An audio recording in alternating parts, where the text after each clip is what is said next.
These CEOs are a bit like kids, actually, playing with toys. We need to take away their toy so that they cannot harm themselves and everyone else. Everybody's thinking back to like the banks being too big to fail. Yeah. Okay. Let's do a four panel of four today. Panel of four, Okay. youth risk expert. Amazing. Three dads running three YouTube channels, working to wake up the world to AI risk. Tackle one missed warning shot each week. If it's Sunday, it's warning shots. Hey, I'm John Sherman, host of For Humanity and AI Risk podcast. I need you right now to become a subscriber to the AI Risk Network. Go in, hit subscribe, hit alarm, do it. Hello and welcome back to Warning Shots. I am John Sherman, your host, president of the AI Risk Network. So glad you could join us. I'm joined, as always, by Michael of the Lethal Intelligence channel and my friend Liron of the Doom Debates channel. And every week we get together and talk about something that is a big deal in AI risk, but probably should be a bigger deal in the general world. I hear, I love it. We love children. We're all dads. We like the kids. Yes. Oh, we have a first child appearance in Warning Shots. There it is. This is why we do it all. This is my special correspondent to talk about risks to our youth. Let's do a four panel of four today. Okay. Panel of four, youth risk expert. Amazing.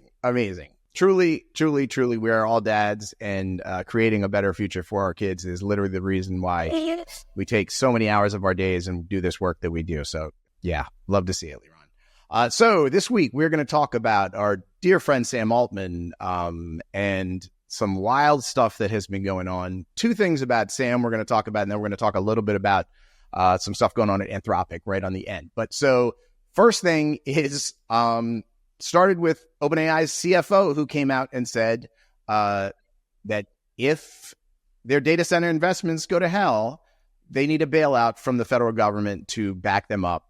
And they'd like us to backstop them on their investments. I'll go to Liron first, just sort of top line thoughts about them being so confident in this investment that is risking all of our lives, possibly taking all of our jobs.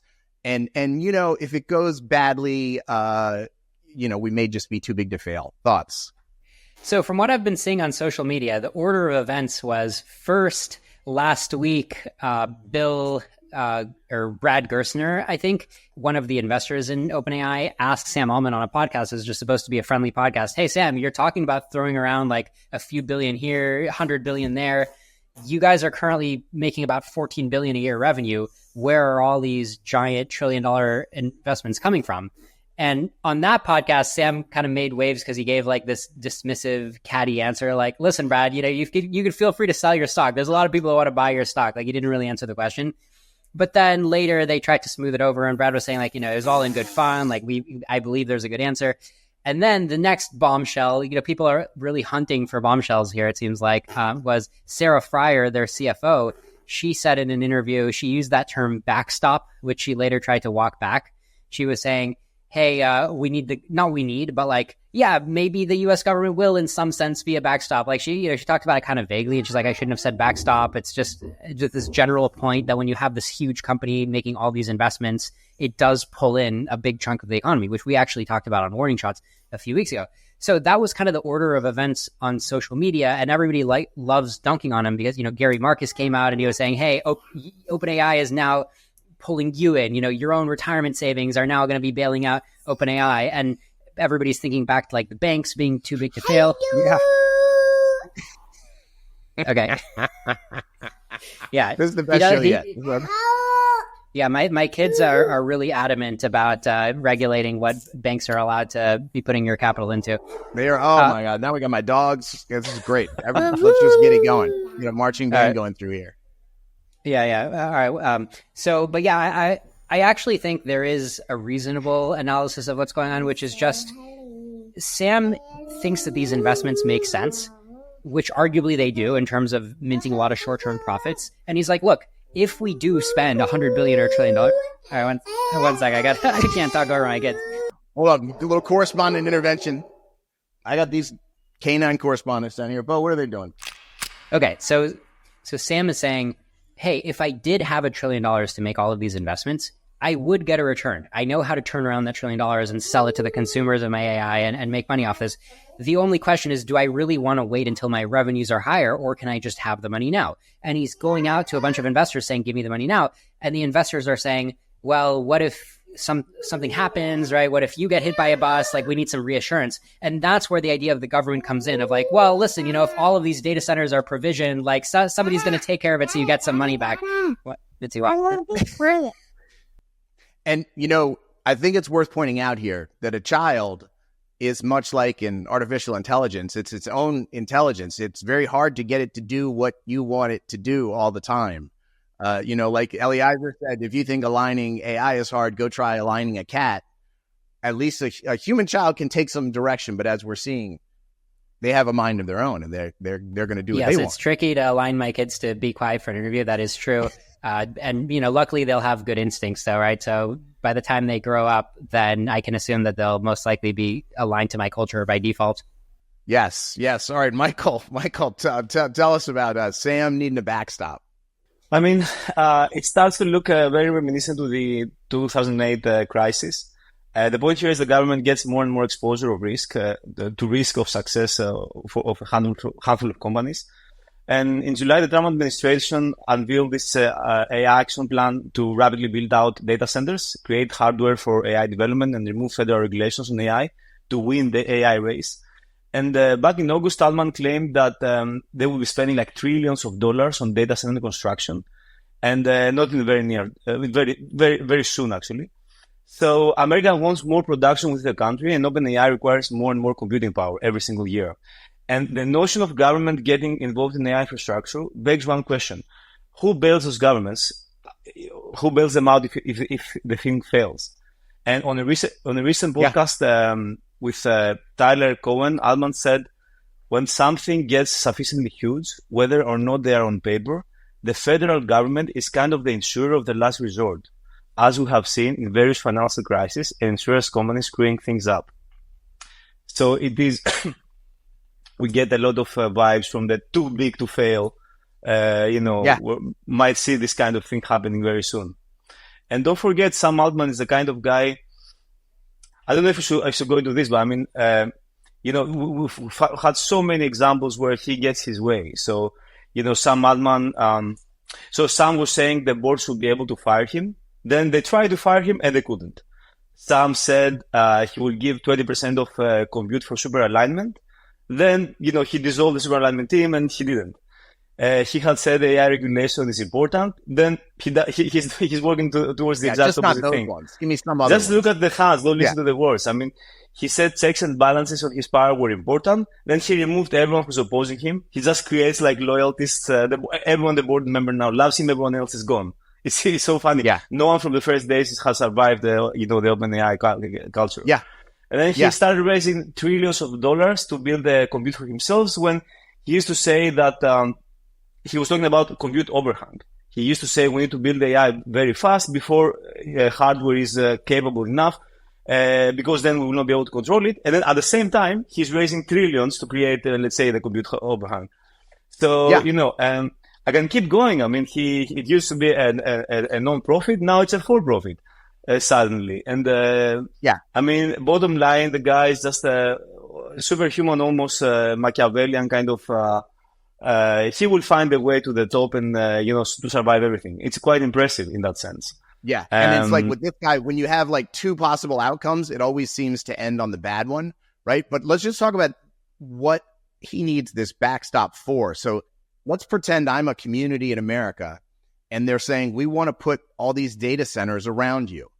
These data centers are going to take your water, your power. They're going to take your jobs. They may literally kill you and your family. Oh, and by the way, if the investment we're making to make this thing doesn't work, I need you to pay for it too. Absolute insanity. Like, who would sign up for that? I mean, I think we should think more precisely about the scenario. So it's not like you're just stuck with a bill of useless stuff. I mean, what you're getting is data centers, and presumably data centers are going to be useful in some way, shape, or form. I mean, the nightmare scenario is everybody's like, oh, we have all the compute we need, but that seems super unlikely. So I think the framing of a bailout, it's not exactly right because you have this collateral, right? You have these chips. So I do think this is getting overblown. Like, I think people just keep confusing like what naive accounting looks like today with like the way the scenario really plays out. Like, another confusion is when people say, oh my God, OpenAI is losing so much money. It's like, well, it's not exactly losing money. It just keeps making big investments in the future. Like, if you do the right accounting, they have, positive margins. So similarly, when you talk about like the government bailing out, it's just more like most people still get most of their money back in this quote unquote bailout situation, which also reminds me of, remember like when the FDIC bailed out Silicon Valley Bank, it wasn't really a bailout. Like everybody got 100 cents of the dollar at least. Well, like, okay, except the equity investors, but that was different. Here's a scenario I see, right? Like Elon this week is like, well, what if we just use all the Teslas to be the data centers and we spread it through the Teslas? Or what if we put satellites in space that are solar powered and we put the data centers in space? And so like these data center build outs are going to take 5 to 10 years. And the idea that the technology we're using in 5 to 10 years for data centers is going to be the same as it is today seems crazy to me. So like, these are long-term investments in a technology that's changing very rapidly. If there's some sort of advancement that, makes compute requirements smaller and it's a different kind of chip or it's a different kind of tech or whatever it is, and that happens in 2, 3, 5 years, we are going to have vast swaths of America that are covered with these giant coffins that are possibly useless or need to be totally retrofitted for some sort of entirely different use. So I think there is a very reasonable probability that the technology between when the data centers are finished and now changes so dramatically that there is a lot of just useless crap that's been built and taking up space. Right. So I agree that the economy as a whole is being leveraged to the success of AI, but one AI company investing ahead of the others doesn't really change that fact, because I think just most people in the economy, most retail investors in the stock market are like, yep, let's throw money at AI. You see it. So Sam is really just like, a creature of his time. He's kind of making the most of it. So he's at this event with the Warriors coach and public defender who is working for Stop AI, who has a trial coming up, sends the public defender on stage to subpoena him, give him to put the piece of paper in his hand. 20 years ago that you probably were at. Oh, sorry. I'm sorry, go ahead. Will you help? Subpoena for Sam. Good. Can you take him off the stage?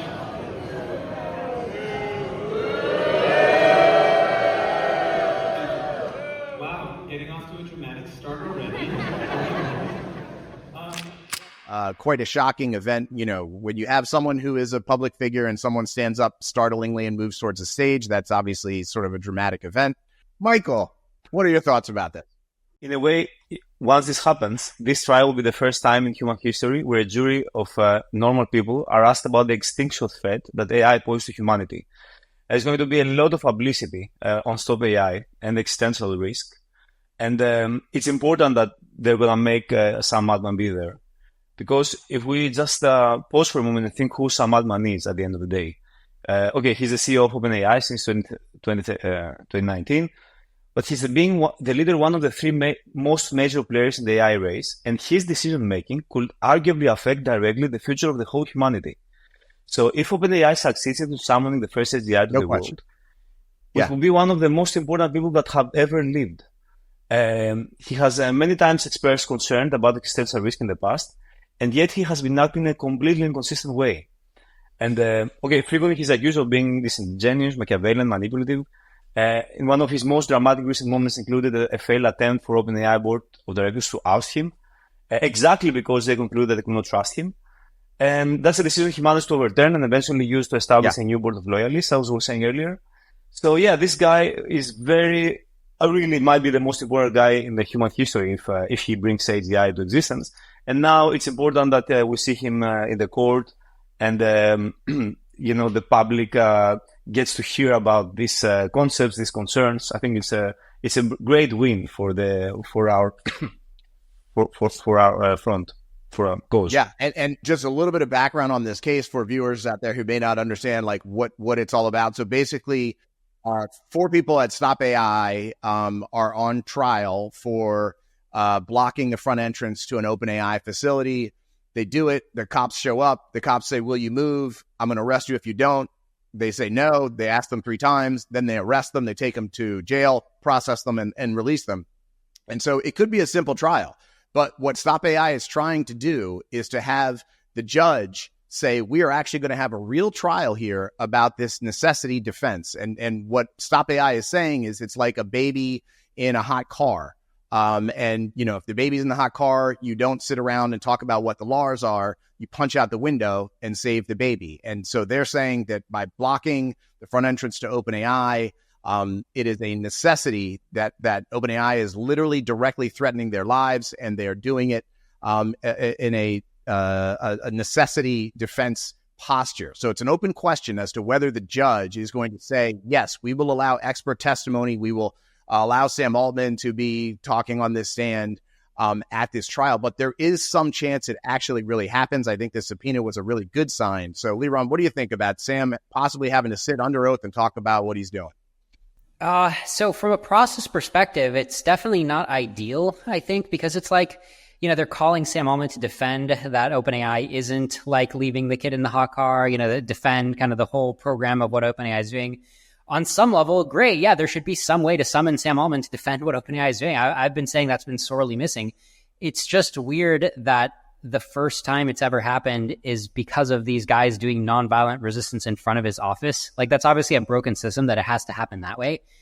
And there's another element which is very distasteful, which is the guy who's serving the subpoena. We saw that video. Michael tweeted it. Maybe you guys can edit it in, which is the process server, I guess, working for the public defender of San Francisco, does rush on stage in a public appearance, rush towards Sam. And then I guess Sam's plainclothes bodyguard kind of steps forward and takes it and protects Sam. But look, I mean, when somebody's rushing you on a stage, you remember what happened to like Salman Rushdie, right? He got like stabbed in the eye real bad. It's like, you don't want to get your society to a situation where you're going on stage and somebody's rushing you. Like, you know, Sam Altman had a right to be fearing for his life in that moment, right? Even though it turned out to be physically harmless. And that's just really like a degradation of society that he has to experience. So I'm not happy with that part. Now, a lot of people are saying, well, Sam has been like, you know, avoiding the subpoena, and this is like the only time to do it. But I just, you know, I'm definitely against rushing stages. I don't think I would have rushed the stage. I would have recommended that they rush the stage. Now, there is a silver lining, though. I can play the other side, which is like, look, where is Sam going to account for his actions, right? He's refused to do any kind of debates. Like the AI CEOs have, you know, they haven't come on Doom debates. They haven't come one-on-one with anybody who's debating them. They've gone on their own friendly media and made their case there. We're missing the social institution where people have to come and defend their actions. A court of law is supposed to be a place where you defend whether or not you're causing a bunch of harm. So my overall analysis of this is like, it sucks that it happened this way. Like, it's lame that this particular venue in this particular way is calling out Sam, but two can play at this game because, like, you call it a cheap shot to get Sam out this way. You know what else is a cheap shot? What Sam has been doing the whole time, licensing himself to build AI with no particular laws on the books because the government is too slow to stop him. So he's been taking advantage of the weakness of government. And now the Stop AI side is taking advantage of San Francisco being quite aggressive about subpoenaing AI CEOs, right? So I feel like it's like, okay, cheap shot versus cheap shot. Like, that's, you play the game. And I think it's really important to always call out here, as we do when we start to talk about violence and AI risk and all that stuff, that like nonviolence is the only path. Nonviolence is the only acceptable approach to dealing with AI risk. And it's also important to point out, Stop AI to date has been entirely 100.0% nonviolent. 100%. So, you know, there is an effort to conjure and project violence onto Stop AI from the people who are literally threatening our families with the ultimate violence of all, right? Extinction, whatever that would look like. So I think it is important to point out that some people want to paint violence onto this. And when you have a guy walking up to a stage, that certainly has connotations, notes of things that have happened in the past. But I do think it's important to point out that factually, this whole thing is entirely nonviolent to date. Michael? Yeah, I just want to add that even though I said all that stuff earlier about how, you know, Sam Altman is, you know, he navigates politics, power games, influences his way to the top. But for me, I'm not saying him as an evil entity, right? The problem is that he just happened to be driving the wheel of the doomsday machine. And I truly believe the problem is with the incentive structure. So I will say if something happened to Sam, let's say he retired or something, the kind of person who will be the full package, like tick all the checkboxes to lead OpenAI, will be another very similar person. They might differ in the theatrics on the surface, but the substance will be the same because a guy like Jeffrey Hinton will not be able to survive in this role. And if, let's say, somehow we enforce it that only him can lead OpenAI, then I think OpenAI will be soon outcompeted. It will be outcompeted by another Machiavellian corporate. And now we'll have this warning shot about another company and another CEO. And the race to the cliff will stay strong. Nothing important will have changed. But having said all that, it's also important to clarify that those guys are not saints. And if a leading lab CEO did resign and had, let's say, started full-time advocating for AI safety and stuff, then that will have a huge ripple effect and the world will listen. So these people do have power, the power to shift the tide with their personal story, but also none of that will be quite enough to stop the doom train. And I think only global coordination and grassroots-driven policy change could have an impact. These CEOs are a bit like kids, actually, playing with toys. And now their toy is just something very powerful, like a nuclear bomb. And the thing that's missing is the adults from the room. And in this case, it's the regulation, constraints, the structure. And it's not like, we need to take away their toy so that they cannot harm themselves and everyone else. And they can play with something safe. Yeah, I like it. And Liron is literally the adult in the room right now, trying to keep these children from doing things. If you like the content we're making here on the AI Risk Network, but you're not a subscriber, what are you thinking? We need everyone to be a subscriber. Do it. Before we wrap out, let's do a little bit about this Anthropic thing where we have, the good people of Anthropic taking people from the safety side and having them go work for the company that is building AGI just like everybody else. Liron, thoughts on Anthropic's corporate, their hiring practices, I guess you might say. The news from this week was that Joe Carlsmith moved over from Open Philanthropy to Anthropic. Anthropic is kind of like this big octopus, this big, the 800-pound gorilla in the room, where you previously had this culture of people who are worried about AI risk, AI danger, and trying to raise the alarm, trying to pause AI. And then Anthropic comes on the scene and it's like, you know what the reasonable thing to do is, everybody? We should all just build it, but then also research safety while we build it. And we'll put out these concern papers, but also we'll build it and we'll stay in the lead and we'll have all these data centers too. We'll be part of the race. We'll be part of the bad guys, but also we'll research safety too. And I call them the best of the worst because it's kind of like saying, hey, you know how everybody's driving off a cliff and you guys wanted to pump the brakes? You know what we should do? Drive alongside too, but we'll also pump the brakes a little bit too. So we'll just be part of driving and pumping the brakes a little bit, even though the brakes are way too weak to stop the car. And the problem with Anthropic is they've got this vortex where they're sucking everybody in with money and social status. So like all of these adjacent people who are looking at the landscape being like, what would be the ideal outcome? Stopping AI because we're running off a cliff and there's no undo button. But then Anthropic saying, no, look, don't you want to have a balanced position? Don't you want to partly race, partly stop? And everybody who's just going against it being like, why the heck would you work at Anthropic? Like that's bad overall what they're doing. It doesn't make sense. It's very, very tempting. Like there's a lot of social pressure to be like, just come, make a lot of money, because obviously they pay a lot of money. They're valued at, $200 billion, high salaries, high stock. Come over here. We'll pay you so much. You can write these papers. You'll have all these respect. You can go to conferences. Everybody will think that you're a serious player, not one of these people on the sidelines. And so basically they've robbed the sidelines. There's fewer and fewer people on the sidelines being like, what the heck is going on? Why are you guys doing this?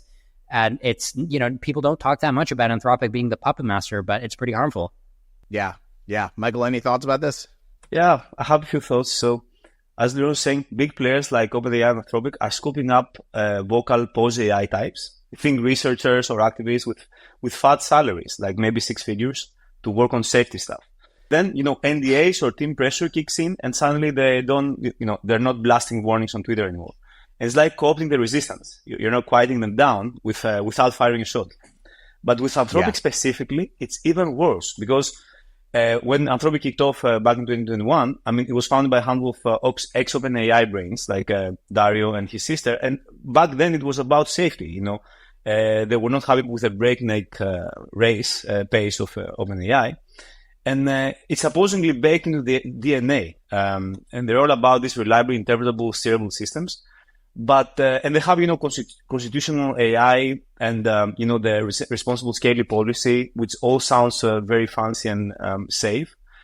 And but what they're actually doing is safety washing, which is similar to big tobacco. They're paying experts to say cigarettes are harmless.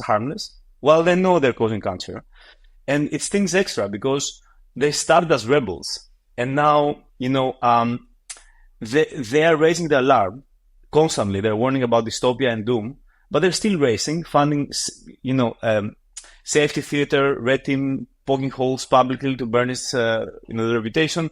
But the real game is dividends from the next big model drop.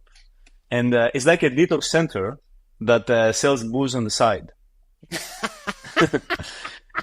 And, it reassures the public enough to keep the checks flowing, but it doesn't hit the brakes. Yeah. And it's super dangerous because the folks buy the halo, thinking someone is watching the cliff. Yeah. So it's actually much worse, I feel, than someone who's... Yeah. Now, I'll just make a little amendment to that. I wouldn't say they're safety washing AI, because I wouldn't say that they're claiming, hey, what we're doing is safe. They constantly put out research saying, hey, here's a bunch of stuff we found. Why? One sec. Raz, 1 second, buddy. Hold on. Okay. Hold on, I have a guest star here, too. We're good. Yeah. Go on. They keep putting out paper. Oh, yeah, whenever you're ready. Yep. No, go for it. Oh, hello. Yep. Got it all. So they keep putting out research papers saying looking for something you should be worried. This might not go right. But they also keep putting out the message that it's okay because we'll figure something out. Oh, that's sorry. Now the kid's like yelling. Liron, I think this is perfect. I think this is the right way to end the show. I think this is the perfect way to end this one. This episode is really... Let's have a kid do the warning shots. I'm going to have Dolly do a warning shot here. Dolly, I have a guest right here. Dolly is going to come in and do a warning shot. Ready? Nice. You got one, Michael?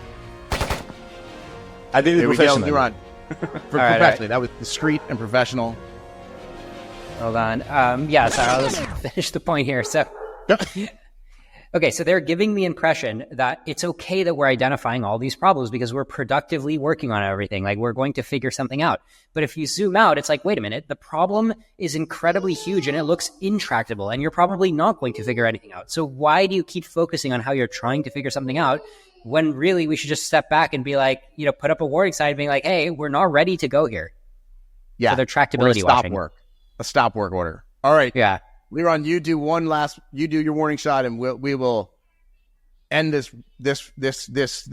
exciting show we've had today. All right, sounds good. Oh, here we go. Perfect. Jerry, who's going to edit this show, I apologize for whatever the hell is in these files. Jerry will do a warning shot like this. All right. See you guys next week.